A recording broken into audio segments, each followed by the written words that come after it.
Estamos esperando a la conexión con nuestro siguiente invitado. Ayer conversaba yo con él, es Pedro Israel Horta, un exagente de la CIA, con quien vamos a conversar sobre la forma en la que se hicieron estas actividades ayer, que las realizó el FBI, estas tácticas que utilizaron, como ya lo decía también Eric Fajardo, sin haber siquiera avisado al fiscal general en el estado de la Florida, que es lo que se debió haber hecho, o debió haberse seguido cierto protocolo y cierta deferencia de haber notificado por lo menos a la Procuradora General del estado de la Florida, es lo que debe aplicar, aún y cuando el FBI, la Oficina Federal, hubiese tenido a cargo este operativo que se realizó ayer en Mar-a-Lago, en esta casa del presidente Donald Trump. El hecho, la forma en la que se hicieron las actividades ayer, yo creo que marca una imagen terrible para el FBI, los deja muy, muy mal parados y en definitiva yo creo que los coloca como parte de este complot, esta conspiración contra los Estados Unidos. Y les voy a decir, lo peor que nos puede pasar es que el sabotaje a Estados Unidos esté desde adentro. Eso es lo peor, porque habla de que tenemos un problema y un problema muy, muy serio. Esta parte del programa la voy a hacer en inglés con mi próximo invitado, Pedro Israel Horta, former CIA agent. Good evening, Pedro. Thanks for being with us again. Good evening, Lucia. Thank you so much for having me online tonight. Well, I was telling the audience that it's interesting to analyze the procedure, the strategy that the FBI utilized last night or yesterday for this raid operation at Donald Trump's house here in Mar-a-Lago. What do you think about it? Did you see that the FBI did something wrong? If they followed a warrant of some type that was signed by a judge, it's perfectly legal for them to do it. Mm-hmm. Now, the question is, who authorized the FBI operation? Typically, the director of the FBI will most certainly be involved in some high-level operation. This is very typical of any government agency. The more sensitive the target, or the more sensitive the operation, it goes all the way to the top.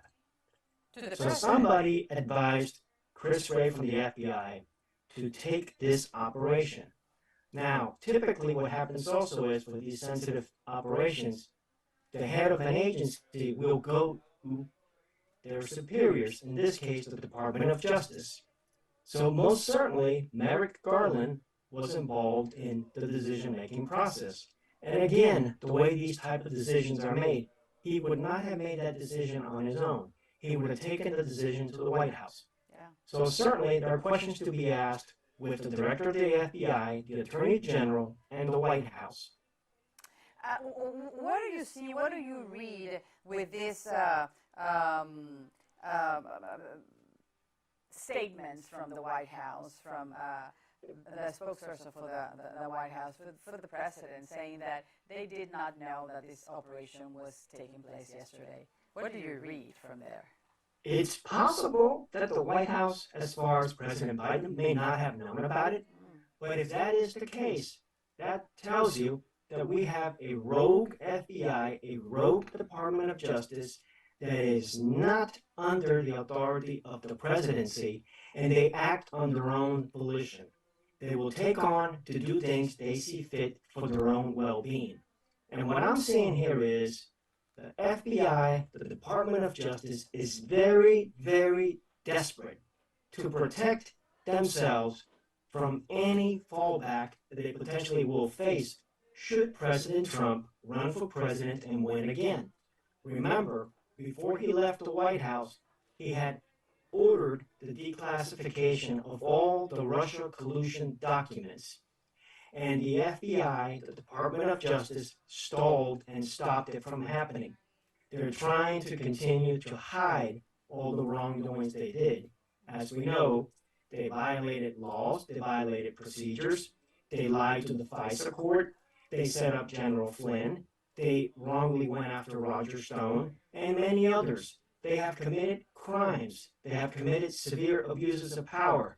abuses of power that if the FBI, the Department of Justice, were to be held accountable to the standards of the law, the standards of the Constitution, will more than likely require that the DOJ as we see today, the FBI as we see today, that they be completely abolished and redone. And this is something that has been done in the past. We did this in Iraq. When we went into Iraq in 2003, 2004, we abolished the entire security apparatus in the military for Iraq. Anyone that was aligned with Saddam Hussein, a Ba'athist party member or a high-level official, they were basically fired and disbarred from working in the new Iraqi government. So there's precedent for this kind of action. In Colombia, South America, in the late 2000s, their DAS, which is the equivalent of the FBI, was found to have abused their powers to go after political opponents. That agency was completely shut down and a new one was started. This is what the FBI and the DOJ are trying to avoid. They want to set President Trump up to fail and see to it that he does not become president again, and that if anybody would try to come after them, that they would stop going after them. They're sending a message out to stop people from trying to continue to criticize the FBI and potentially in the near future abolish or reform or do something to roll back their powers. Pedro, I need to go to a break, but please stay with us and we'll continue our conversation after the break. We'll be right back. Thank you.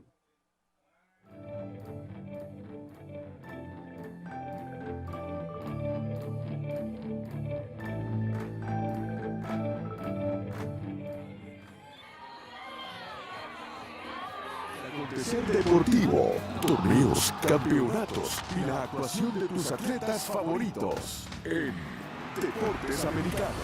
Cada sábado, 8 p.m. Este, 7 Centro, 5 Pacífico, por Americano. Buenos días, Americano. Junto a Nelson Rubio, Yoli Cuello y Gaby Peroso. ¿Bajo cuáles presidentes ha habido este problema? Obama, Biden, Clinton. ¿Coincidencia, coronel? ¿Coincidencia? Porque ha mencionado 3 presidentes demócratas. No es coincidencia. Recordemos que ellos no son particularmente patriotas. Ninguno dio servicio militar. Clinton era evasor. Obama ha hecho una destrucción total del país y ahorita Biden es sencillamente el tercer periodo de Obama. El otro día me contó un militar amigo mío que en el Pentágono que llegó un soldado nuevo a reportarse con un sargento y el sargento lo regañó y dice, te voy a enseñar mi tarjeta de sensibilidad. Y el sargento le dijo y si se la sacaba le iba a decir dónde se lo iba a poner. Buenos días, Americano. De lunes a viernes, en vivo, desde las 7 a.m. Este, 6 Centro, 4 Pacífico.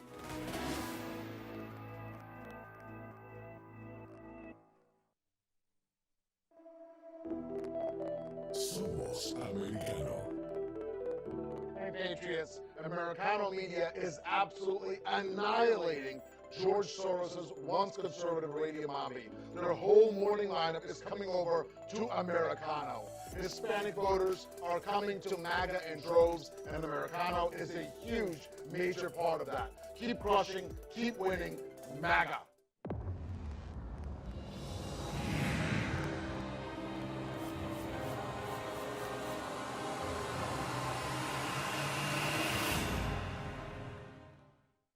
Soy americano. Soy hispana.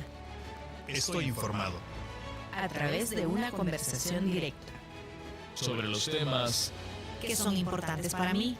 con las personas que entienden mis valores. De dónde vengo. Y hacia dónde voy.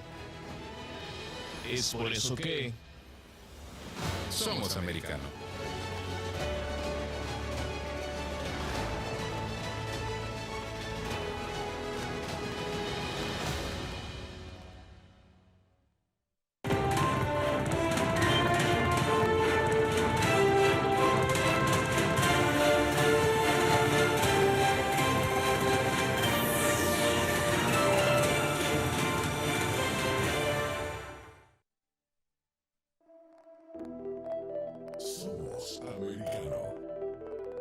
The Hispanic voters are more and more turning to candidates with the MAGA message. Leftist billionaire George Soros and his minions thought they could silence Hispanic conservative radio hosts, and he was wrong.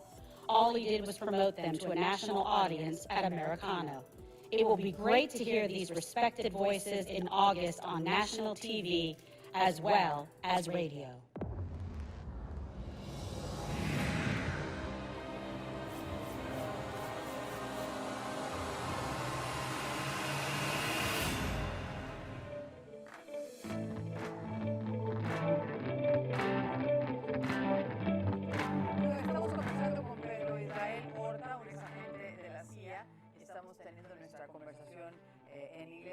Pedro, you were talking before the break about the possibility of dismembering the FBI. So if there's a change in power, the next administration cannot prosecute what was or supposedly, could be the former FBI.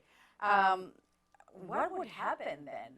It's just actions like the ones we saw yesterday will just stay and be forgotten as any other thing? The Constitution provides separation of powers for the U.S. government.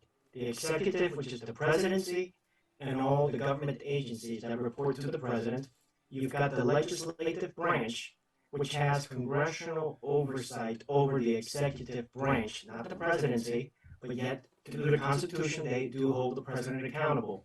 But in this particular case, the separation of powers here allows for Congress to evaluate, investigate what the executive branch has done.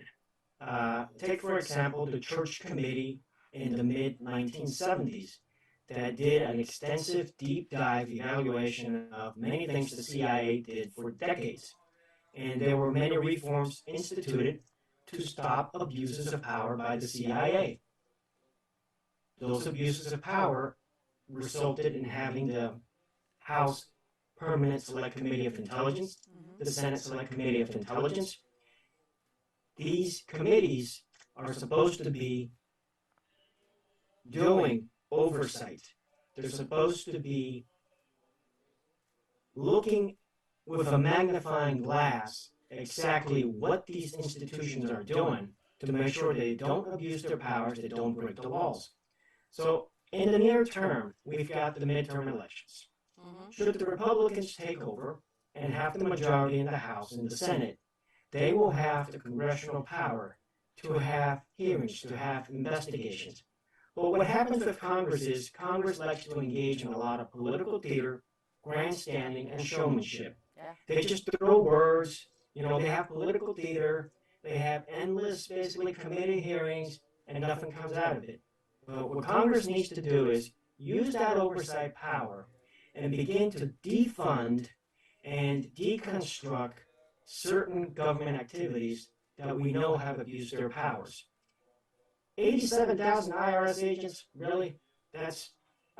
We just had the FBI with 30 agents do a raid on President Trump's residence. Can you imagine 87,000 IRS agents? The only thing I can think of is they're trying to get the money to pay for their things, for their plans and their agenda.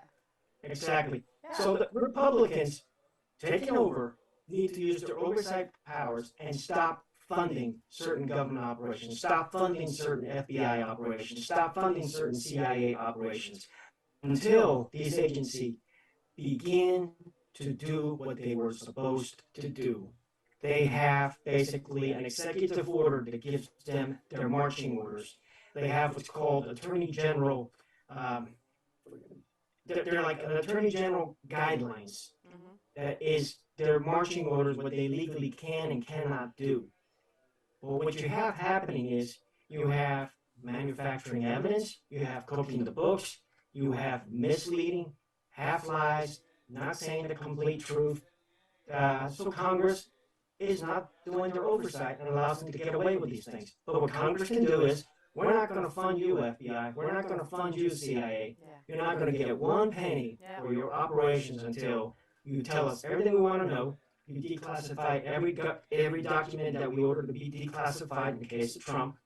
You give us every document we've asked for oversight. There have been cases about, for example, Senator Grassley asking the FBI for documents. It takes the FBI 3 years, and they still don't produce a document. And if they produce a document, it's not what he's asking for.